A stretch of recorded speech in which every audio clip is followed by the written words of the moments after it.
नमस्कार साथियों, मैं विकेश कुमार एक बार फिर से आप सभी को स्वागत करता हूं। साथियों, आज बिहार दरोगा का फुल मॉक टेस्ट यानी कुल 100 प्रश्नों का महासंग्रह है और इनको पूरी तरह से मैं एनालिसिस करता हूं। साथियों, तो बिना देर किए हुए चलते हैं आज के पहले प्रश्न की ओर।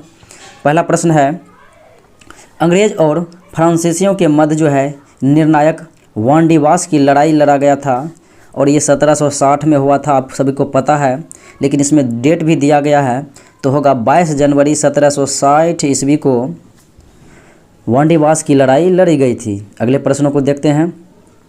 गुरुमुखी लिपि का आरंभ किसने किया?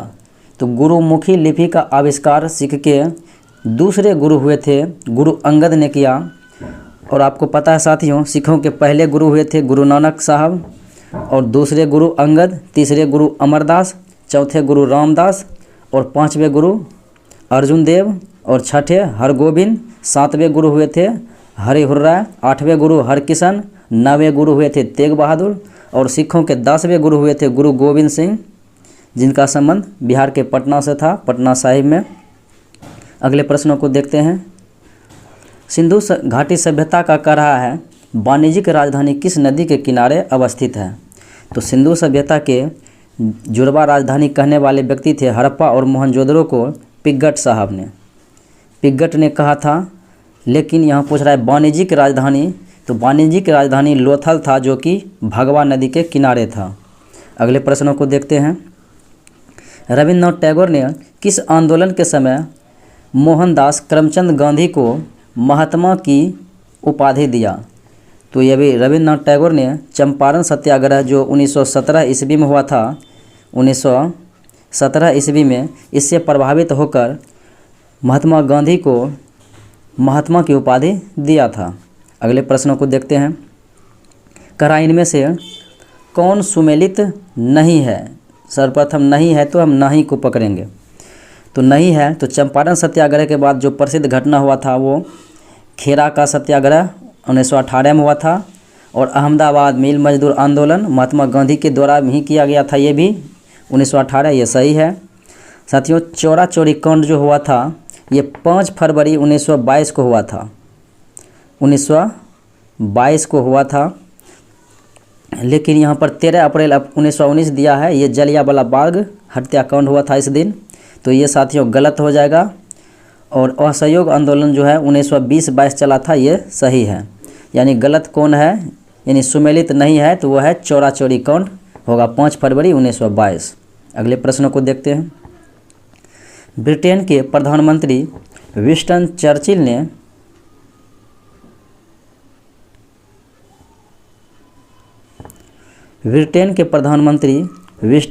द्वारा कब क्रिप्स मिशन की घोषणा की? यहाँ पर जो है घोषणा पूछ रहा है कि ब्रिटेन के प्रधानमंत्री ने क्रिप्स मिशन की घोषणा कब की?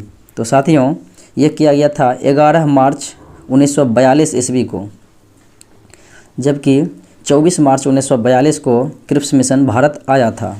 अगले इसमें 3 सदस्य थे।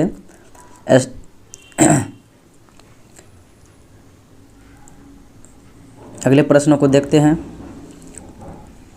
महाराष्ट्र में प्रार्थना समाज की स्थापना किसने किया?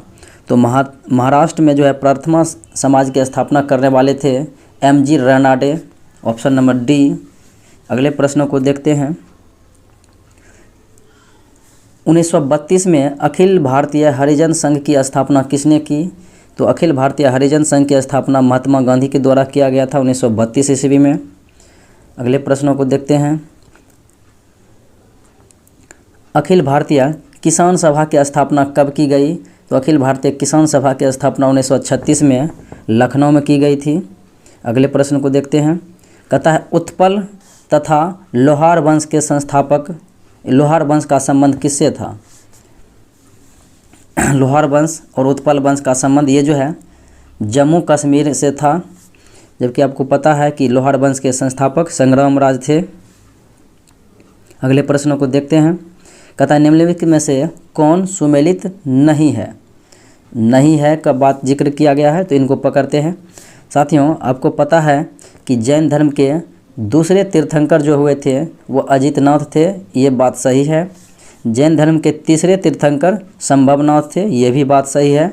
जैन धर्म के 22वें तीर्थंकर अरिष्टनेमी थे, यह भी बात सही है साथियों। उसके बाद है पार्श्वनाथ जैन धर्म के प्रथम तीर्थंकर थे, नहीं, प्रथम नहीं थे बल्कि ये 23वें तीर्थंकर थे पार्श्वनाथ। तो ऑप्शन मेरा ये हो जाएगा जो कि गलत है। जबकि जैन धर्म के प्रथम तीर्थंकर थे ऋषभदेव और 24वें तीर्थंकर हुए थे महावीर स्वामी, महावीर स्वामी, यानी कुल मिलाकर 24 तीर्थंकर हुए थे जैन धर्म में। चलते हैं अगले प्रश्नों की ओर। अगला प्रश्न है सोम प्रकाश नामक समाचार पत्र के किसने शुरू किया था? तो सोम प्रकाश प्रसिद्ध समाचार पत्र है और यह शुरू किया गया था ईश्वर चंद्र विद्यासागर के द्वारा। अगले प्रश्नों को देखते हैं।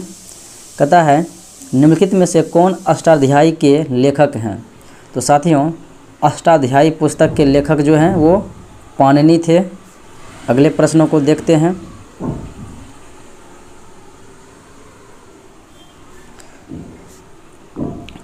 वीर कुंवर सिंह 1857 के विद्रोह में प्रमुख नायक थे, यह बात तो सही है। और कह रहा है वह निम्नलिखित में से किससे संबंधित थे, यानी वहाँ उसका संबंध किस राज्य से था? तो बिहार के ये जगदीशपुर के जमींदार थे बाबू वीर कुंवर सिंह, जो 1857 की क्रांति में भाग लिया था। अगले प्रश्नों को देखते हैं।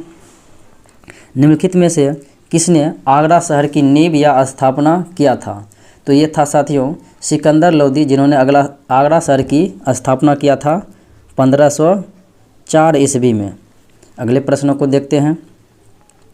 भारत के सुदूर दक्षिण में जो है इंदिरा पॉइंट निम्नलिखित में से कहाँ पर स्थित है? तो इंदिरा पॉइंट जो है ग्रेट निकोबार में स्थित है, यानी कि बड़ा निकोबार में है। ये भारत का दक्षिणतम बिंदु है। अगले प्रश्नों को देखें। तो साथियों भारत में सबसे बड़ा मिट्टी का क्षेत्र कौन सा है? तो सबसे बड़ा मिट्टी का क्षेत्र जो है ये कछारी मिट्टी का है, जिनमें खादर बांगर आते हैं, नए में खादर पुराने में बांगर हो जाते हैं। अगले प्रश्नों को देखते हैं। निम्नलिखित में से कौन सा देश भारत का सीमावर्ती नहीं है, यानी भारत का पड़ोसी देश नहीं है, ऐसा कह रहा है। तो निम्नलिखित में से देशों में से सीमावर्ती नहीं है तो भूटान भारत के पड़ोसी देश हैं, बांग्लादेश हैं, पाकिस्तान है, जबकि ये लाओस नहीं है। तो आंसर हो जाएगा बी, यानी कि लाओस, क्योंकि भारत के सीमा इन तीनों देशों के साथ सटता है जबकि लाओस के साथ नहीं सटता है। अगले प्रश्नों को देखें तो 2011 के जनगणना के अनुसार कह रहा है लिंगानुपात में प्रथम राज्य कौन सा है? तो साथियों लिंगानुपात का मतलब होता है कि प्रति 1000 पुरुष पर महिलाओं की संख्या। तो केरल वो पहला राज्य है जहाँ पर 1084 महिलाएं हैं 1000 पुरुष पर, यानी इनका लिंगानुपात सभी राज्यों से ज़्यादा है। आंसर होगा सी। अगले प्रश्नों को देखते हैं। संसार की सबसे बड़ी पोतवाहक नहर कौन सी है? संसार की सबसे बड़ी पोतवाहक नहर, यानी सबसे बड़ा नहर कौन सा है? तो ये हो जाएगा स्वेज नहर। अगले प्रश्नों को देखते हैं। कहता है क्योटो प्रोटोकॉल का संबंध किससे है? तो साथियों क्योटो प्रोटोकॉल का संबंध ग्रीन हाउस गैसों के कटौती से है, इनके उत्सर्जन में कमी लाने से है। कार्टिजोना जो रहेगा प्रोटोकॉल, तो कार्टिजोना हो जाएगा जैव सुरक्षा से। अगले प्रश्नों को देखें। तो निम्नलिखित में से कौन सी हिमालय का शिखर नेपाल में स्थित नहीं है, यानी कि भारत में पर्सनली रूप से, यानी नेपाल में ये पर्सनली रूप से नहीं है? तो ये होगा ऑप्शन नंबर बी धौलाधार, ये नेपाल क्षेत्र में नहीं है, जबकि धौलागिरी, नंगा पर्वत और मकालू ये सब नेपाल क्षेत्र में आ जाते हैं। अगले प्रश्नों को देखें।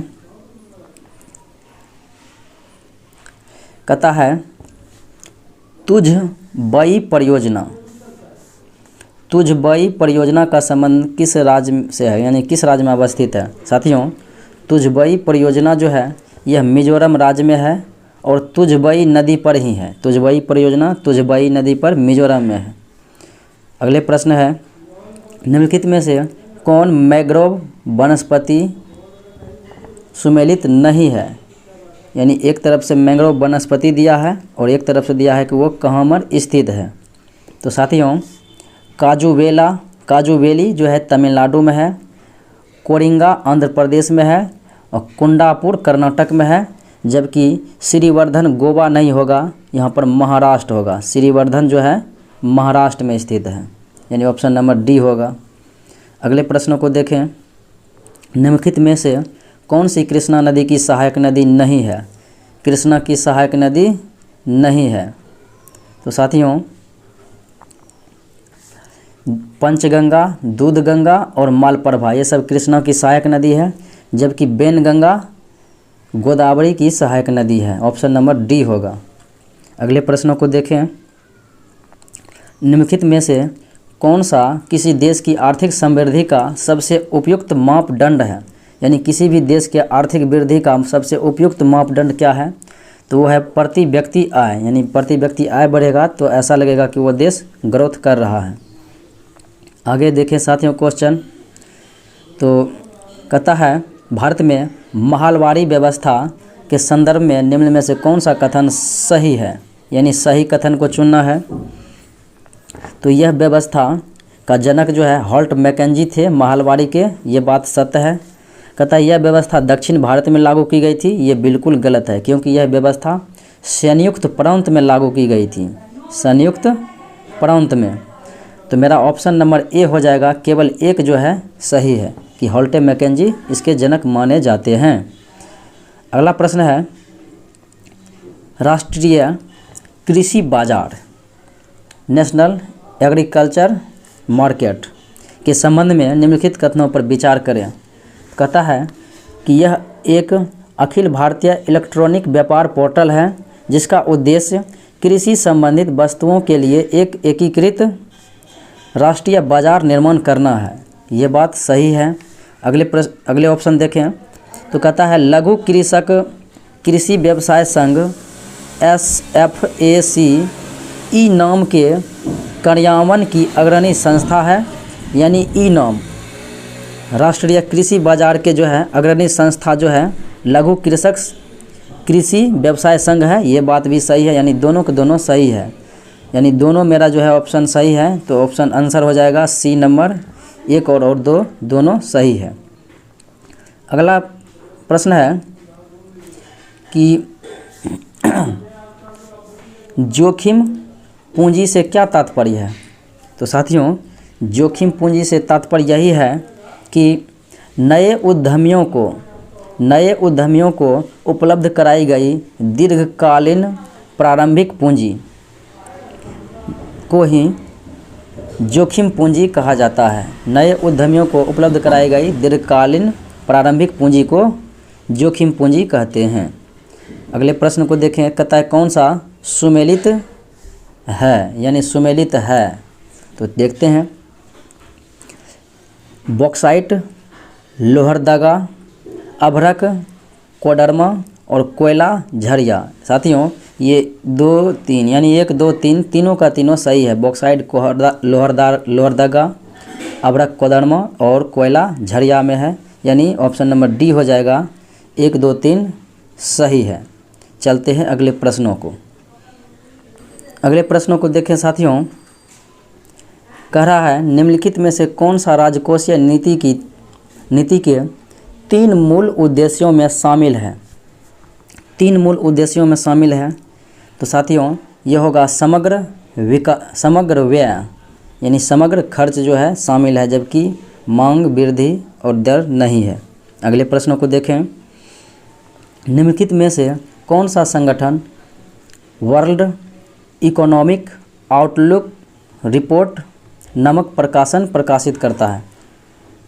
वर्ल्ड इकोनॉमिक आउटलुक रिपोर्ट, तो ये जारी करने वाले संस्था है IMF इंटरनेशनल मॉनेटरी फंड, जिनकी स्थापना 1945 में हुआ था और मुख्यालय वाशिंगटन DC में है। अगले प्रश्नों को देखें, कराए 1991 में भारत को जो है एक आर्थिक संकट का सामना करना पड़ा और निम्नलिखित में से उस संकट का प्रमुख कारण क्या था? यानी 1951 में जो है भारत ने आर्थिक संकट को सामना किया, तो उसका कारण क्या है? तो साथियों, इसका कारण है कि भारत जो है कि आयात प्रतिस्थापन नीति, यानी यही इसका मुख्य कारण था। भारत की आयात प्रतिस्थापन नीति, आयात का जो है आने का स्रोत में संकट पड़ गया था। अगले प्रश्नों को देखें। कहता है एक पक्षीय हस्तांतरण भाग होते हैं। एक पक्षीय हस्तांतरण भाग होते हैं।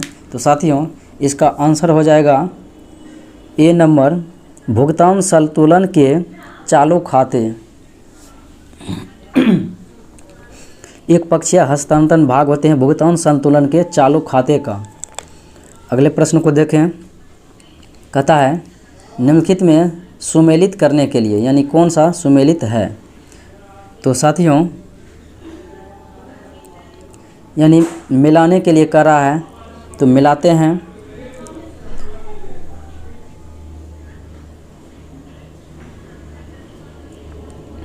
करा है नाबार्ड।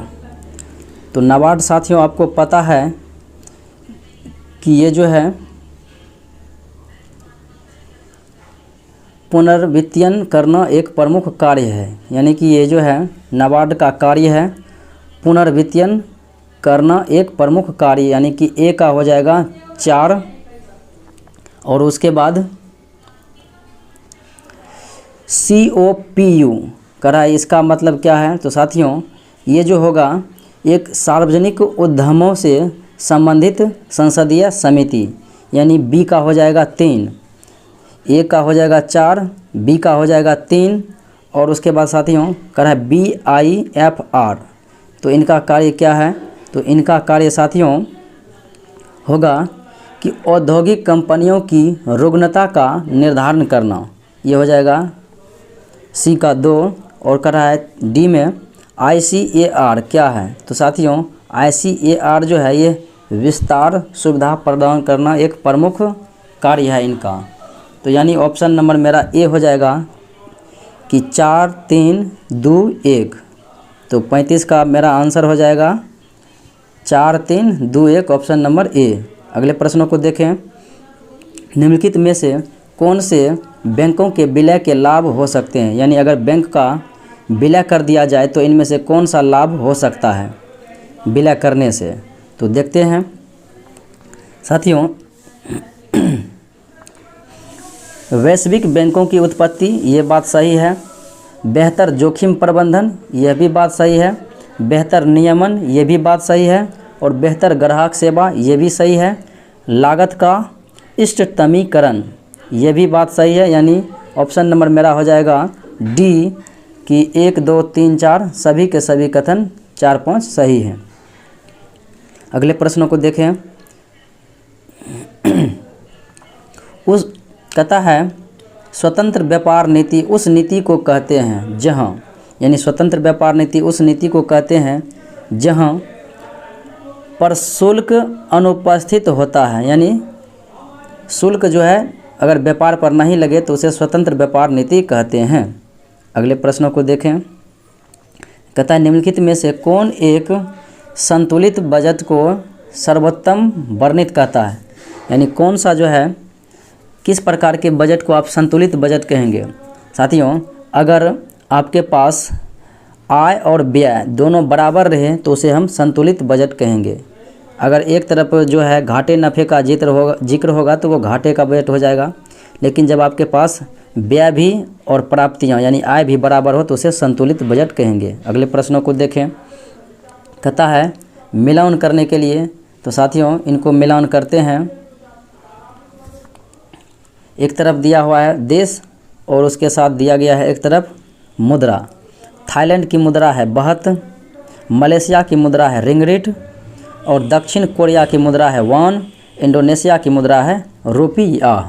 तो देख लीजिए साथियों ए में 4 और बी में 3 और सी में 1 और डी में 2। तो आंसर मेरा हो जाएगा कौन, बी नंबर। अगले प्रश्नों को देखते हैं। भारतीय अर्थव्यवस्था के उदारीकरण का अग्रदूत किसे माना जाता है, किसे कहा जाता है। तो भारतीय अर्थव्यवस्था का उदारीकरण 1991 में किया गया था और उस समय वित्त मंत्री थे डॉक्टर मनमोहन सिंह। उस समय प्रधानमंत्री थे PV नरसिम्हा राव। लेकिन यह उदारीकरण का अग्रदूत या जनक कहा जाता है मनमोहन सिंह को, क्योंकि यही वित्त मंत्री थे। अगले प्रश्नों को देखें। कहता है IRDA एक संस्था है, ये नियमन करती है, तो ये बीमा कंपनियों का ये नियमन करती है, ये IRDA। अगले प्रश्न को देखें, कहता है गैर निष्पादनकारी परिसंपत्तियों के संदर्भ में निम्नलिखित कथनों पर विचार कीजिए। यानी गैर निष्पादनकारी संपत्तियों के संदर्भ में कहता है विचार करने के लिए ये दोनों कथन में, और दिया गया है कि कौन सा सही है, सही को भी चुनना है। तो साथियों, एक ऋण को तब NPA माना जाता है, NPA यानी कि नॉन परफॉर्मिंग एसेट माना जाएगा, अगर इस पर 180 दिन तक कोई कार्रवाई नहीं की जाएगी। यानी अगर 180 दिनों तक इस पर कोई कार्रवाई नहीं की जाएगी तो उसे NPA माना जाएगा एक ऋण को। यानी बैंक के द्वारा आप जो पैसा लेते हैं वो नहीं लौटाते हैं, डेट से 180 दिनों तक जो है चला जाता है और आपके ऊपर कार्रवाई नहीं होता है। उसके बाद ये बात सही है। उसके बाद कहता है कृषि ऋण के संदर्भ में यह अवधि 2 फसलीय चक्रों की अवधि होती है। यानी 6-6 महीने पर आपके फसल लगाए जाते हैं, यानी 2 फसलियों की अवधि का चक्र माना जाता है। ये भी बात सही है, यानी A और B दोनों सही है। अगले प्रश्नों को देखते हैं साथियों, यानी मेरा ऑप्शन नंबर हो जाएगा C। कहता है चक्रीय निर्धन वे हैं जो, यानी करा चक्रीय निर्धन आप किसे कहेंगे? तो साथियों, चक्रीय निर्धन हम उसे कहेंगे जो निरंतर निर्धन और गैर निर्धन होते हैं। यानी जो निरंतर गैर निर्धन और निर्धन होते हैं उसे हम चक्रीय निर्धन कहते हैं। अगले प्रश्नों को देखें, तो अगला मेरा प्रश्न है साथियों, निम्नलिखित में से कौन विश्व के देशों के लिए सार्वभौम लैंगिक अंतराल सूचकांक यानी कि ग्लोबल जेंडर गैप इंडेक्स का श्रेणीकरण प्रदान करता है? यानी मतलब कहने का हुआ कि ग्लोबल जेंडर गैप इंडेक्स कौन सी संस्था जारी करती है? तो ये जारी करने वाली संस्था है विश्व आर्थिक मंच, ऑप्शन ए। अगले प्रश्नों को देखते हैं, निम्नलिखित कथनों पर कहता है विचार कीजिए, और इनमें दिया गया है ऑप्शंस भी, और इनमें कह रहा है कौन सा सही है, यानी कौन सा सही है उन पर टिक करना है आपको ऑप्शन के अकॉर्डिंग। तो साथियों देखते हैं, कहता है भारत का उच्चतम न्यायालय यानी सुप्रीम कोर्ट जो है भारत के राष्ट्रपति को विधि अथवा तथ्यों के विषय पर सलाह देता है। यानी सलाह तो देता है, लेकिन किस मामले में, जब इनको देखते हैं स्वप्रेरण पर, व्यापक लोकहित के किसी विषय में, यानी स्वप्रेरण पर नहीं देता, अपने मन से नहीं देता है। यदि वह ऐसी कोई सलाह मांगता है, यानी ऑप्शन नंबर मेरा बी होगा कि अगर राष्ट्रपति ऐसी कोई सलाह मांगता है सुप्रीम कोर्ट से तभी वो सलाह देगा। तो यही जिक्र किया गया है अनुच्छेद 143 में, आर्टिकल 143 में, और ये मेरा हो जाएगा ऑप्शन बी केवल सही है। तो ऑप्शन बी में है 2, तो ऑप्शन बी हो जाएगा। अगले प्रश्नों को देखते हैं, कहता है राष्ट्रपति पद्धति में समस्त कार्यपालिका की शक्ति किसमें निहित होती है? यानी राष्ट्रपति के पद्धति में, यानी जिस देश में राष्ट्रपति होती है तो उसमें समस्त कार्यपालिका का प्रधान कौन होता है, यानी किस में निहित होती है? तो ये राष्ट्रपति में ही निहित होती है। राष्ट्रपति ही समस्त कार्यपालिकाओं के प्रधान होते हैं। अगले प्रश्नों को देखते हैं साथियों, कहता है भारतीय संविधान मान्यता देता है, यानी भारतीय संविधान किसको मान्यता देता है? तो ऑप्शन को देखते हैं, भारतीय संविधान मान्यता देता है धार्मिक और भाषाई अल्पसंख्यक को, यानी ऑप्शन नंबर मेरा सी हो जाएगा। अगले प्रश्न को देखें, तो मौलिक कर्तव्य के संबंध में कहता है निम्नलिखित कथन पर कौन सा कथन जो है इसमें दिए गए ऑप्शन में सही नहीं है? यानी एक सही नहीं है, उन्हें ही इस विकल्प में चुनना है। तो देखते हैं साथियों, सही नहीं वाला चुनना है। कहता है उन्हें परमादेश द्वारा प्रभावी बनाया जा सकता है, ये बात गलत है। मौलिक कर्तव्य को परमादेश द्वारा नहीं बनाया जा सकता है प्रभावी। उसके बाद साथियों अगले ऑप्शन देखें, उन्हें संवैधानिक, यही मेरा ऑप्शन देखिए एक ही निकल गया है ये नंबर, यानी इसे प्रभावी नहीं बनाया जा सकता परमादेश के द्वारा। तो दिए गए चारे ऑप्शन है, तो ये मेरा पहला ही आ गया, तो ऑप्शन ए हो जाएगा। अब देखते हैं, उन्हें संवैधानिक प्रक्रिया से ही बढ़ाया जा सकता है, ये बात सही है। अपशिष्ट विधियों की व्याख्या के लिए उनका उपयोग किया जा सकता है, ये भी सही है। किसी विशिष्ट कर्तव्य का पालन करना संवैधानिक कानून के क्षेत्र में आता है जिसे न्यायालय निश्चित करता है, यह भी बात यानी सही है। तो ऑप्शन नंबर ए हो जाएगा जो गलत है। अगला प्रश्न है, भारत के संविधान की निम्नलिखित में से कौन सी एक अनुसूची दल बदल विरोधी कानून से संबंधित है?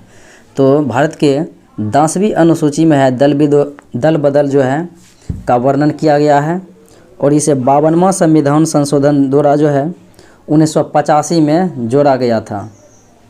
इस अनुसूची को 52वां संविधान संशोधन 1985 के द्वारा जोड़ा गया, जिसमें दल बदल विरोधी संबंधित कानून है। अगले प्रश्नों को देखें। कहता है, लोकसभा का अध्यक्ष जो होता है स्पीकर अपने कास्टिंग वोट का प्रयोग केवल करते हैं, यानी कास्टिंग वोट का प्रयोग किन स्थिति में करते हैं? तो स्थिति होगा जब वोट बराबर होने के नाते में हो, यानी वोट जब टाई हो जाए तब लोकसभा स्पीकर अपना कास्टिंग वोट का प्रयोग करते हैं। अगले प्रश्न को देखें। भारतीय संविधान में मौलिक कर्तव्य का विचार किस देश से लिया गया? तो साथियों, भारतीय संविधान में मौलिक कर्तव्य का विचार यह लिया गया रूस से, जिसे पूर्व सोवियत संघ कहते हैं, USSR। अमेरिका से प्रस्तावना लिया गया था, और मौलिक अधिकार लिया गया था। ब्रिटेन से संसदात्मक व्यवस्था लिया गया था। उसके बाद फ्रांस से स्वतंत्रता, समानता और बंधुत्व का नारा लिया गया था, सिद्धांत। अगले प्रश्नों को देखें। समान कार्य के लिए समान वेतन की व्यवस्था संविधान में सुनिश्चित किया गया है, यह किस भाग में? तो साथियों, यह भाग था संविधान के राज्य के नीति निर्देशक, जिसका वर्णन भाग 4 और अनुच्छेद 36 से 51 के बीच है। और साथियों, यह अनुच्छेद 39 के डी में ऐसा बात कहा गया है। 39 के डी में, यानी स्त्री और पुरुषों के लिए समान कार्य के लिए समान वेतन की व्यवस्था। अगले प्रश्नों को देखें। भारतीय राजनीति पद्धति के बारे में निम्नलिखित में से कौन सा सही नहीं है? कौन सा सही नहीं है? तो भारतीय राजनीतिक पद्धति के बारे में कह रहा है धर्मनिरपेक्ष राज्य है, ये बात सही है। संसदीय पद्धति की सरकार है, यह भी बात सही है। संघीय नीति है, यह भी बात सही है। राष्ट्रपतीय पद्धति की सरकार, यह बात गलत है। तो ऑप्शन नंबर मेरा डी हो जाएगा जो गलत है। अगले प्रश्नों को देखें। कहता है, निम्नलिखित में से कौन सा विषय जो है भारतीय संविधान की संघ सूची का विषय नहीं है? आपको पता है साथियों, रक्षा, रेलवे और विदेशिक मामले, ये सब संघ सूची का विषय है, जबकि कृषि जो है ये राज्य सूची का विषय है। कृषि राज्य सूची का विषय है, जो गलत होगा। यानी मेरा ऑप्शन नंबर डी होगा जो गलत है। अगले प्रश्नों को देखें। कहता है, निम्नलिखित कथनों पर जो है विचार करें और दिए गए कूट से सही उत्तर जो है चुनें, यानी सही उत्तर चुनना है। और नीचे उसका ऑप्शंस भी दिया गया है। साथियों, कह रहा है संपत्ति का अधिकार अब मूल अधिकार नहीं है, बात सही है, क्योंकि इसे 44वां संविधान संशोधन जो है द्वारा 1978 ईस्वी में हटाकर मूल अधिकार से हटाकर कानूनी अधिकार के रूप में दे दिया गया है, जो अनुच्छेद 300 के ए में है। 300 के ए में अब है वर्तमान में। और कहता है राज्यसभा एक वित्तीय बिल को रोक सकती है, यह भी बात जो है सही है। धन विधेयक को तो राज्यसभा नहीं रोक सकती है, लेकिन वित्त विधेयक को रोक सकती है। तो मेरा ऑप्शन ए और बी, यानी 1 और 2 सही होगा, जो कि ऑप्शन नंबर ए में दिया गया है। तो इसका राइट आंसर ऑप्शन ए होगा। अगले प्रश्नों को देखें। कहता है कश्मीर कवरेज के लिए निम्न में से किसे 2020 के प्रसिद्ध पुलित्जर पुरस्कार से सम्मानित किया गया? यानी कश्मीर कवरेज के लिए पुलित्जर पुरस्कार पाने वाले व्यक्ति में देखते हैं तो ये होगा डायना यासिर सही है, चन्नी आनंद सही है, मुख्तार खान सही है, यानी ऑप्शन नंबर डी होगा, यानी सभी व्यक्ति सही है। अगले प्रश्न को देखें, कहता है हाल ही में केंद्र सरकार ने मिलिट्री पुलिस भर्ती में कितने प्रतिशत महिलाओं को आरक्षण दिया गया? महिलाओं को, तो मिलिट्री में जो है पुलिस भर्ती में महिलाओं को 20% आरक्षण दिया गया है केंद्र सरकार के माध्यम से। ऑप्शन नंबर बी होगा। अगले प्रश्न देखते हैं, कहता है कजाकिस्तान की वर्तमान राजधानी कहाँ है? तो साथियों कजाकिस्तान की वर्तमान राजधानी नूर सुल्तान है, जो वहाँ के शासिका के नाम पर रखा गया है। अगले प्रश्न को देखें, यूनेस्को ने तमांग भाषा को एंडेंजर्ड भाषा की श्रेणी में रखा गया है। तमांग भाषा को एंडेंजर्ड भाषा की श्रेणी में रखा गया है। यह किस राज्य में बोली जाती है? तो एंडेंजर्ड भाषा जो है यह अरुणाचल प्रदेश में बोली जाती है। Option number B. अगले प्रश्न को देखें, किस देश की अदालत ने हिंदी को तृतीय आधिकारिक भाषा के रूप में मान्यता दिया? हिंदी को तृतीय आधिकारिक भाषा मान्यता देने वाले देश हैं यूएई, संयुक्त अरब अमीरात। अगले प्रश्न को देखें, हाल ही में भारतीय नौसेना ने हिंद महासागर में किस देश के साथ एक अस्थायी अभ्यास, नौसेना का अस्थायी अभ्यास किया, पैसेक्स? तो ये किया रूस के साथ।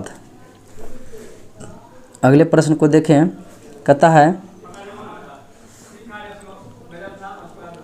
रक्षा प्रदर्शनी डिफेंस एक्सपो 2020 का आयोजन कहाँ किया गया?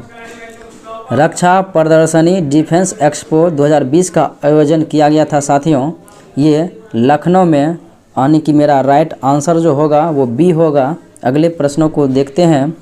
अगला प्रश्न है, यूनेस्को की विश्व धरोहर की सूची में बेबीलोन शहर को शामिल किया गया है। तो बेबीलोन शहर कह रहा है किस देश में है? तो बेबीलोन शहर जो है इराक में है। अगले प्रश्नों को देखें, तो कहता है यूनेस्को द्वारा किस शहर को क्रिएटिव सिटी ऑफ गैस्ट्रोनॉमी का खिताब दिया गया? तो यूनेस्को द्वारा जो है क्रिएटिव सिटी ऑफ गैस्ट्रोनॉमी का अवार्ड दिया गया हैदराबाद को।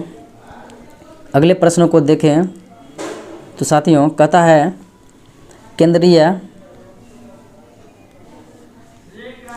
केंद्रीय मंत्रिमंडल की नियुक्ति समिति ने किसे नाबार्ड का नया अध्यक्ष नियुक्त किया गया? यानी वर्तमान में नया नाबार्ड के अध्यक्ष कौन है?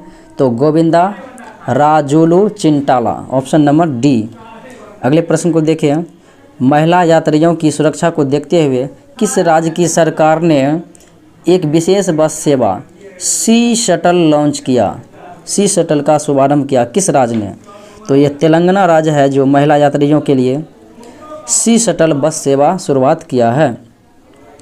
अगले प्रश्न को देखें, दुनिया का पहला सीएनजी टर्मिनल कहता है भारत के किस शहर में स्थापित किया गया? तो दुनिया का पहला सीएनजी टर्मिनल भावनगर गुजरात में जो है स्थापित किया गया। अगले प्रश्न को देखें, उस भारतीय का नाम बताइए जिसने हाल ही में विश्व स्वास्थ्य संगठन के 34 सदस्यीय कार्यवाही बोर्ड के अध्यक्ष के रूप में कार्यभार संभाला। तो भारत के हेल्थ मिनिस्टर हैं डॉक्टर हर्षवर्धन, जो विश्व स्वास्थ्य संगठन के 34 सदस्यीय कार्यवाही बोर्ड के अध्यक्ष चुने गए। अगले प्रश्न को देखें, हाल ही में किस सोशल मीडिया प्लेटफॉर्म द्वारा कैच अप नामक कलिंग एप्लीकेशन लॉन्च किया गया? कैच अप यानी कैच अप जो है नामक कॉलिंग एप्लीकेशन, यानी इसके माध्यम से आप कॉल भी कर सकते हैं। तो ये किया गया था फेसबुक के माध्यम से, फेसबुक के द्वारा ऐसा किया गया। अगले प्रश्नों को देखते हैं साथियों, कहता है विश्व का पहला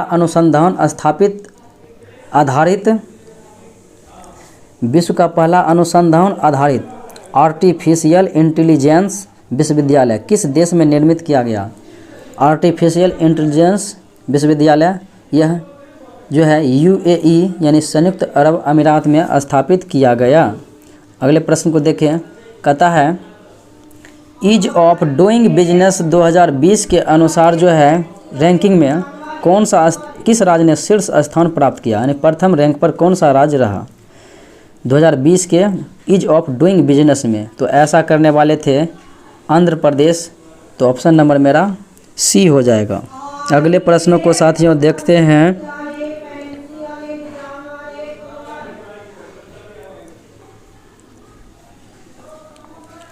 कौन सा संगठन वर्ष 2020 को नर्स और मिडवाइफ वर्ष के रूप में मनाया है? नर्स और मिडवाइफ वर्ष के रूप में और 2020 में ये मनाया गया था WHO के द्वारा, क्योंकि इस समय 2020 में कोरोना काल में नर्स ने बहुत सारे सहायता किया था, इसलिए उनके लिए सम्मान में नर्स और मिडवाइफ वर्ष के रूप में मनाया गया। अगले प्रश्न को देखें। कहता है दो उत्तरोत्तर श्रृंग अथवा दो उत्तरोत्तर गर्त के बीच दूरी को क्या कहते हैं? दो उत्तरोत्तर श्रृंग अथवा दो उत्तरोत्तर गर्त के बीच की दूरी को क्या कहते हैं? तो ये मेरा ऑप्शन नंबर हो जाएगा बी, उसे तरंग दैर्घ्य कहते हैं।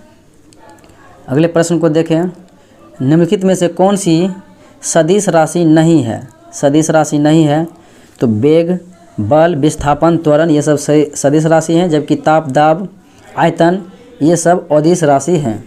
तो ऑप्शन नंबर मेरा डी हो जाएगा, जो कि अदिश राशि हैं, सदिश नहीं है। अगला प्रश्न है कि एक तत्व X की बाह्यतम कक्षा में 4 इलेक्ट्रॉन है। X की बाह्यतम कक्षा में 4 इलेक्ट्रॉन है। हाइड्रोजन के साथ इनके यौगिक का सूत्र क्या होगा? तो होगा XH4। हाइड्रोजन के साथ इनका सूत्र होगा XH4, ऑप्शन नंबर डी। अगला प्रश्न है, कहता है तीसरे और चौथे समूह के ऑक्साइड का सामान्य गुणधर्म क्या है? तो तीसरे और चौथे समूह जो होंगे आवर्त तालिका में, तो उनका गुणधर्म कहता है क्या होगा? तो बेसिक होगा और एसिडिक होगा, यानी कि बसिया और अम्लीय दोनों होगा। अगले प्रश्न को देखते हैं। जिस तत्व के परमाणु 2 प्रोटॉन, 2 न्यूट्रॉन और 2 इलेक्ट्रॉन हो, उस तत्व की द्रव्यमान संख्या क्या होगी? साथियों, द्रव्यमान संख्या बराबर होता है P + N, यानी प्रोटॉन प्लस न्यूट्रॉन। हमें इलेक्ट्रॉन से कोई मतलब नहीं है। तो प्रोटॉन 2 है, न्यूट्रॉन 2 है, तो द्रव्यमान संख्या हो जाएगा 4, ऑप्शन नंबर बी। अगले प्रश्न को देखते हैं।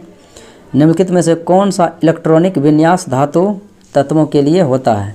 यानी इस इलेक्ट्रॉनिक विन्यास में, दिए गए इलेक्ट्रॉनिक विन्यास में कहता है कौन सा धातु है? तो देखते हैं 8, 2, 10, तो ये हो गया नियोन। नियोन एक अक्रिय गैस है। कहता है 2, 8, 7, यानी 8, 2, 10, 7, 17। 17 क्लोरीन का होता है, Cl का, जो कि अधातु है। कहता है 2, 8, 8, यानी कि 10, 8, 18। 18 होता है आर्गन का, Ar, और ये अक्रिय गैस है। 2, 8, 10 और 10, 20। तो 20 आपको पता है साथियों होता है कैल्शियम का, Ca, जो एक धातु है। तो ऑप्शन नंबर मेरा डी हो जाएगा 20, यानी 2, 8, 8, 2। अगले प्रश्न को देखते हैं। कहता है निषेचन की क्रिया कहाँ पर होती है? तो निषेचन की क्रिया प्रारंभ होती है डिम्ब वाहिनी नलिका में, जिसे आप बोलते हैं फैलोपियन ट्यूब। ऑप्शन नंबर मेरा हो जाएगा बी। अगला प्रश्न है थायराइड ग्रंथि से थायरॉक्सिन स्रावित करने के लिए उत्तेजित करने वाला अंतःस्रावी हार्मोन कौन सा है? यानी थायराइड ग्रंथि से जो थायरॉक्सिन हार्मोन स्रावित करता है वो कौन सा हार्मोन है? तो यह है थायराइड ग्रंथि से स्रावित होने वाले hormone TSH, thyroid stimulating hormone, option number A. अगला प्रश्न है प्रतिवर्ती क्रियाओं का नियंत्रक केंद्र कहाँ पर है? प्रतिवर्ती क्रियाओं का नियंत्रण केंद्र, तो साथियों ये होगा स्पाइनल कॉर्ड, यानी कशेरुक रज्जु में होगा। प्रतिवर्ती क्रियाओं का नियंत्रण केंद्र spinal cord, option number C. अगला प्रश्न है निम्न धातुओं में से कौन सामान्य ताप पर द्रव अवस्था में रहते हैं? यानी वो पारा जो है द्रव धातु है जो सामान्य ताप पर भी द्रव अवस्था में ही रहते हैं। अगला प्रश्न है निम्न में से कौन सी धातु अर्धचालक यानी सेमीकंडक्टर रूप में ट्रांजिस्टर में प्रयोग लाता है और यह है जर्मेनियम सिलिकॉन। तो ऑप्शन में मेरा है जर्मेनियम, ऑप्शन नंबर बी। अगला प्रश्न देखते हैं, निम्न में से सबसे सख्त यानी कि सबसे हार्ड जो है कौन है, सबसे कठोर? तो दुनिया का सबसे कठोरतम पदार्थ हीरा है, ऑप्शन नंबर ए। अगला प्रश्न है, अगर कठोरतम धातु का जिक्र रहेगा तो हो जाएगा डी नंबर, यानी धातु रहेगा तब धातु में होगा प्लेटिनम।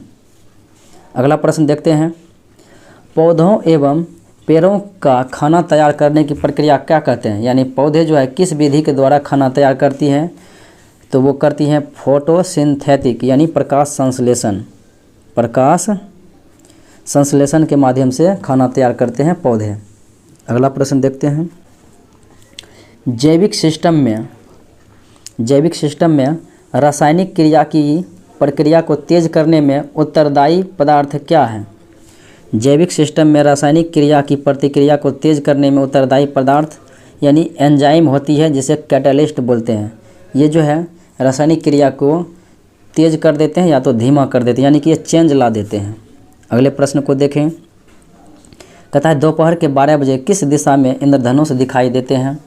तो दोपहर के 12 बजे इंद्रधनुष जो है कहीं पर नहीं दिखाई देते हैं, क्योंकि इंद्रधनुष इस समय एकदम सीधे में होते हैं, यानी दोपहर के समय सूर्य सीधे में होते हैं और सीधे में दिखाई नहीं देते हैं। इंद्रधनुष जब भी दिखाई देगा तो सूर्य के विपरीत दिशा में। अगर सूर्य पूरब में है तो आपको इंद्रधनुष पश्चिम में दिखाई देंगे, अगर सूर्य पश्चिम में है तो आपको इंद्रधनुष पूर्व में दिखाई देंगे, यानी सूर्य के विपरीत दिशा में ही दिखाई देंगे। अगले प्रश्न को देखें, कहता है दूरदृष्टि दोष निवारण के लिए काम में लाते हैं। तो ये दूरदृष्टि दोष दूर किया जाता है उत्तल लेंस के द्वारा, ऑप्शन नंबर सी होगा। जबकि निकट दृष्टि दोष रहेगा तो हो जाएगा अवतल लेंस। अगला प्रश्न है, और उत्तल लेंस की फोकस ये जो है क्षमता धनात्मक होती है, अवतल लेंस की क्षमता ऋणात्मक होती है। अगला प्रश्न है,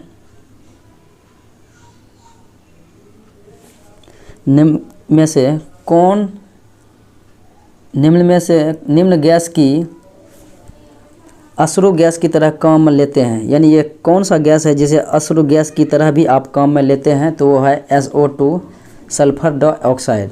जबकि अश्रु गैस जो है बना होता है क्लोरोएसिटोफेनॉल का, यानी क्लोरीन का उसमें इस्तेमाल होता है, लेकिन ये काम आप ले सकते हैं SO2 का भी। अगला प्रश्न है,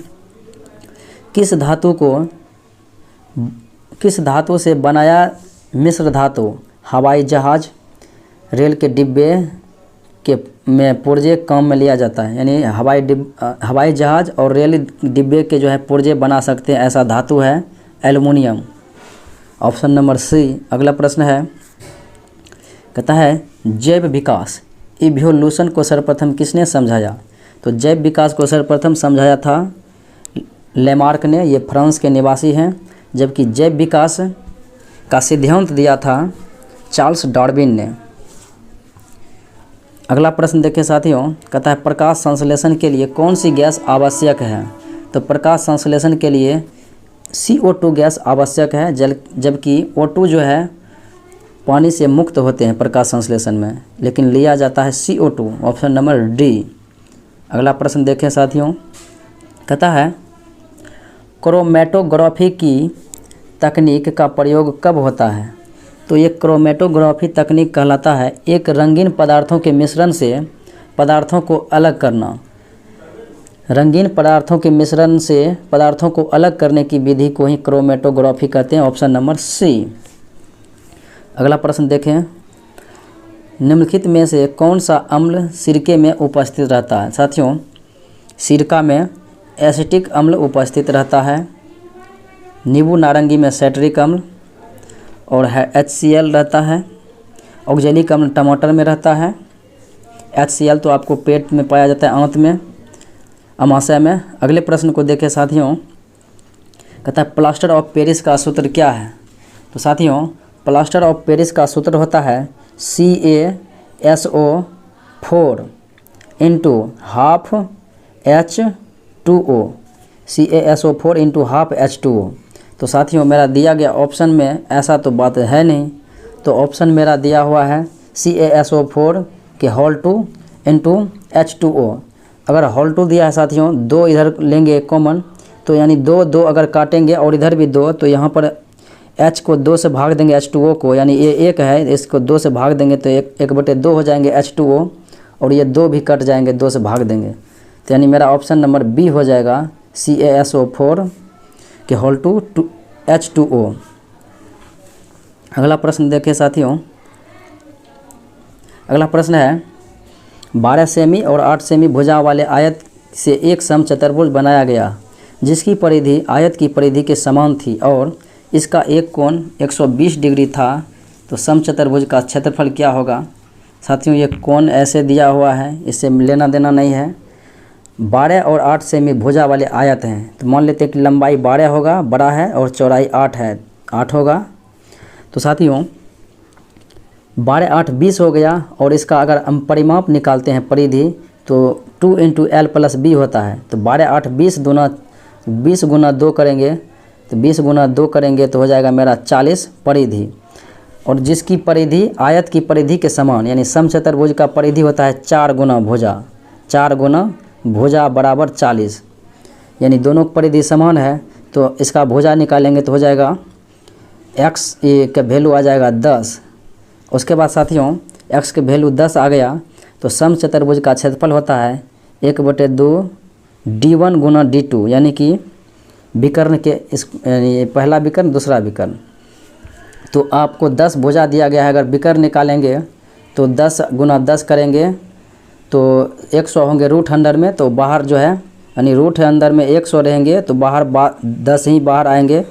तो यहाँ पर मेरा 1/2 गुना 10 गुना 10 होगा, तो 10 × 50 मेरा आंसर आ जाएगा। ये 3 लगा हुआ है, यानी ये 50 मेरा आंसर हो जाएगा। अगला प्रश्न है, एक दुकानदार 20% और 10% की 2 अनुक्रम की छूट देता है और अपने उत्पाद के लिए 108 रुपया पाता है, तो इसका वास्तविक मूल्य क्या होगा। तो वास्तविक मूल्य क्या होगा साथियों, 2 बार छूट देता है, तो इनको निकालते हैं। 80/100 गुना 90/100 बराबर 108 मेरा दिया हुआ है, यानी 108 जो है मेरा दिया हुआ है। अब काटते हैं, 1 0 1 0 कट गया, दोनों 0 गायब, 9 बड़े बरनामा 78 से 12 कट गया, 4 दूना 8, 4 तिया 12, और उसके बाद देखते हैं तो 2 गुना 50 करेंगे तो 100, तो मेरा क्या आ गया 50, और बराबर में उधर है 3, 50 तिया 150, यानी कि मेरा 150 जो है आंसर आ गया, जो ऑप्शन सी में दिया हुआ है। अगला प्रश्न देखते हैं, किसी धन का SI धन का 4/9 गुना है, समय और दर कहता है संख्यात्मक रूप से R ही है, तो कहता है यानी किसी धन का, तो यानी धन तो R में बराबर मुझे निकालना है, यानी समय निकालें या दर निकालें, एक ही बात होगा, यानी दोनों सेम ही है। तो देखते हैं साथियों, SI धन का जो है 4/9 है, तो इसका मतलब है कि आपको पता है साथियों कि PR/T/100 होता है SI बराबर होता है। अब इन्हीं फॉर्मूला पर हम बैठाते हैं, तो मेरा जो है ये हो जाएगा SI 4 और P हो जाएगा 9, क्योंकि दिया हुआ है धन का SI, यानी किसी धन का SI होता है 4/9, यानी धन का 4/9 होता है। तो इनको फॉर्मूला पर बैठाते हैं, तो SI बराबर यानी कि 4 बराबर PR, P जो है P हो जाएगा 9 हो जाएगा मूलधन PRT, यानी R और T का मान समान है, तो इनको हम RA ले लेते हैं या TA ले लेते हैं, कोई दिक्कत नहीं होगा। RA ले लेते हैं, R के स्क्वायर, क्योंकि R ही मांग रहा है, बाय 100 होता है 100। अब साथियों इनको कोना कोनी गुना करेंगे, तो कोना कोनी गुना में पता है साथियों 4 एकम 4 गुना 100 400 और 9 गुना 9 होंगे, तो 9 आर स्क्वायर बराबर 400 होगा। अब इन्हीं 9 को जो है हम यहाँ पर नीचे लाते हैं 9 पर, और ये जो है नीचे ला दिए, और आर बराबर, आर अगर बराबर करेंगे तो यहाँ पर मेरा रूट अंदर हो जाएगा। अगले लाइन में करते हैं, आर स्क्वायर बराबर 400/9 है, तब आर बराबर क्या होगा। तो साथियों अब यहाँ पर देखते हैं आर बराबर क्या होगा, 400/9 पर जो है रूट अंदर होगा, और रूट अंदर होगा तो आपको पता है 20 विसंगर 400 यानी 20/3 × 9, 3 बाहर आएगा तो 20/3 यानी कि मेरा आंसर हो जाएगा डी नंबर 20/3 यानी कि 6 × 18 2 20/3। अगला प्रश्न देखते हैं, कहता है एक कैंप में 180 विद्यार्थियों के पास 20 दिन के लिए राशन है, यदि 25 दिनों तक चलाना है तो कितने विद्यार्थियों को कैंप छोड़कर चले जाना होगा। तो देखते हैं यहाँ पर 180 और 20 दिन के लिए दिया गया, तो मेरे पास कितना भोजन हो जाएगा कुल, 180 गुना 20 करेंगे तो हो जाएगा 18 दूना 3600, मेरे पास 3600 है। अब 3600 में साथियों 25 से हम भाग देते हैं, 3600 में 3600 आया मान, तो इनको हम 25 से भाग देते हैं, कहता है 25 दिनों तक चलाना है, तो 25 से भाग देंगे तो 25 एकम 25, 11 बचा हुआ है तो हो जाएगा 0 एगो रखेंगे तो 110, तो 25 चौके 100 बचा है, उधर 10 1 शून्य ये है तो 10 पर शून्य 100 हो जाएगा, 25 चौके 100 यानी कि 144 हमें रहना चाहिए। 144 रहेगा तभी 25 दिन तक ये चलेगा, लेकिन है 180, तो 180 में से 44 घटाते हैं, 180 घटा 144, तो साथियों ये मेरा आंसर क्या आ जाएगा, एक यहाँ पर पहचानेंगे 10, 10 में से 4 गया तो 6, और यहाँ पर बचा हुआ है मेरा ये 17, 17 में से 14 गया तो 3 यानी कि 36 मेरा आ गया, तो आंसर हो जाएगा ये 36 व्यक्ति को चल जाना होगा कैंप छोड़कर। चलते हैं अगले प्रश्नों में, कहता है अगला प्रश्न है साथियों कि एक आदमी 4 किलोमीटर प्रति घंटे गति से चलता है 3 घंटा तक और समान दूरी पर वापस 16 किलोमीटर प्रति घंटा से दौड़कर आता है, तो दौड़ने में उसके द्वारा लिया गया समय क्या होगा। तो समय क्या होगा देखते हैं, कुल मेरा दूरी क्या हो जाएगा, 4 गुना समय हो जाएगा दूरी, तो 4 गुना 3 करेंगे तो मेरा दूरी कुल कितना आ जाएगा 12, मेरा दूरी कितना आ जाएगा 12। अब 12 को साथियों 16 किलोमीटर प्रति घंटा से चलना है तो कितना होगा, 4 × 12 4 चौक 16, 3/4 घंटा लगेगा। अब इनको मिनट दिया है ऑप्शन में, तो मिनट में 60 से गुना करेंगे ऊपर, तो 60 4 15 60, तो आ गया 15 × 45 यानी कि 45 मिनट लगेगा।